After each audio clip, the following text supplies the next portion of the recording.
ما ته یو واقعه را په یاد شوه. امام ابن قدامه خپل کتاب التوابین کې د عبدالواحد ابن زیاد رحمت الله تعالی علیه دغه یو واقع ذکر کړی، ډېر عجیب، ډېر عبرت پکې پروت دی که څوک په ځان پوهې کی.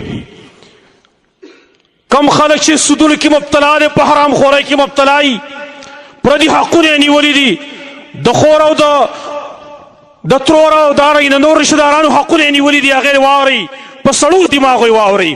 عبدالواحد ابن زیاد وایي موږ سفر باندې روان وو یو ځای ته، سمندر کې په کښتۍ کې موږ سواره وو، سیلۍ راله، زمونږ دا کښتۍ بوتله یو ټاپو ته، یو جزیرې ته بوتله. جزیرې ته چې کله موږ ورلو، په جزیره کې یو بت پرست سړی موږ ته میلاو شو، د بت عبادت یې کاوه هلته. ویل موږ ورته ویل چې دا څه کې؟ ویل دا زما اله دی، دا زما مالک او زما رازق دی. ویل موږ ورته ویل چې نه، دا خو ستا مالک نشي کېدلی، دا اله نه دی ستا، دا ستا معبود نشي کېدلی، دا خو بت دی په خپله تا جوړ کړی. ویل موږ ته ویل چې تاسو د چا عبادت کوئ؟ ویل موږ ورته ویل چې موږ د هغه ذات عبادت کوو چې کوم بر په عرش باندې دی په اسمانونو کې، او سلطنت یې په ځمکه باندې دی، او ژوند او مرګ هم د هغه په لاس کې دی. ویل موږ ته ویلو چې تاسو څه دلیل دی په دې؟ تاسو چا ویلي دي چې بر اسمان کې الله دی او هغه ستاسو معبود دی؟ تاسو چا ویلي؟ ویل موږ ورته ویل چې موږ ته یو استاذ رالیږلی دی، موږ ته یو نبي رالیږلی او استاذ یې رالیږلی، پیغام یې موږ ته راوړی دی، او هغه بیرته وفات شوی دی. رسول الله صلی الله علیه وسلم ورته یاد کړه چې هغه وفات شوی دی. ویل موږ ته ویل چې څه یې پریښي دي؟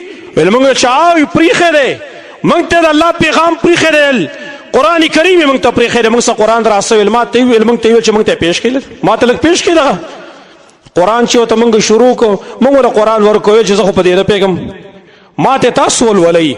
موږ ورته قرآن شروع کړو، د قرآن د هغې اثر وګورئ او د الله خوږې خوږې خبرې موږ ورسره عادت شوي وو، موږ باندې اثر نه کوي. د الله ښایسته خبرې دا وایي چې کله موږ کس ته قرآن لوستل شروع کړه، د سړي د سترګو نه بې اختیاره اوښکې روانې شوې، په ژړا باندې شو. موږ ورته کلمه وویله، هغه چونکې یوازې هلته ایسته، موږ ځان سره په کښتۍ کې راواغسته، کښتۍ کې مې راواغسته، سفر هم شروع کړو. بیا چې کله موږ سفر ډېر زیات وکړو، یو ځای کې موږ پړاو وغورځاو، سمندر نه رادرې شو، پړاو موږ وغورځاو، نو موږ هلته د شپې څه ملاستوده کېدو. موږ ویل دغه کس نو مسلمه موږ ته وویله چې تاسو چې د کوم الله عبادت کوئ نو هغه د شپې وده کېږي؟ ویل موږ ورته ویل چې نه، هغه خو نه وده کېږي. ویل موږ ته ویل عجیب جمله استماع کړه، بئس العبید انتم تنامون وهو لا ینام، تاسو خو ډېر ناکاره بندګان نه وئ، هغه نه وده کېږي او تاسو ودې وئ دلته. ویل هغه ودرېد په مانځه باندې الله ته چې زما الله به نه وده کېږي او زه به وده کېږم، زه به هغه نه خوشحالوم. بهرحال دې خبرې موږ ډېر متاثره کړو چې بیا که علاقې ته رالو، خلکو ته موږ ویل دا نو مسلمه دی، ډېره څه پیسې میسې راجمع کوي چې دی به خپل څه کاروبار روان کړي.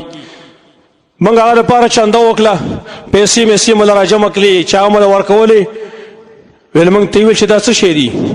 ویل موږ ورته ویل چې ته نه مسلمان شوی، موږ د مسلمانانو تعالی چنده وکړه چې په دې خپل کاروبار روان کړه، څه رزق بندوبست پې خپل وکړه. ویل موږ ته یو جمله وویله، او هغې جملې موږ حیران کړلو.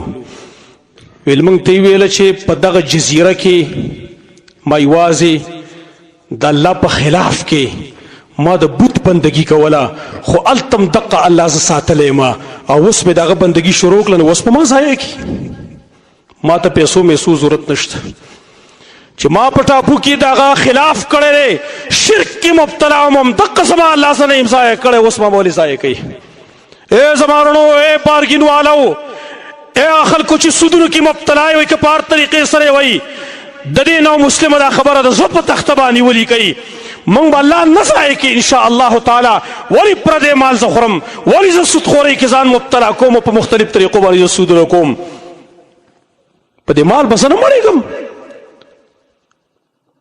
ما مال نه مړی. ګورئ دا نبی ویلی دي، لو کان لابن آدم وادیان من ذهب لابتغى ثالثا ولا يملأ جوفه الا التراب. کچرته رسوي د آدم یو کنده د سرو وینو دیم که دوه کندې د سرو وینو دریمه به یې طرف کړي وې د خېټه به صرف خاوره مړه کړي بل شی نشي مړولی د زما نبي ویلي دي د الله نه ویرېږئ دا شي د پرېږدئ زما وروڼو د یو چڼ ټکو دپاره خپل ایمان د هغې سودا مه کوئ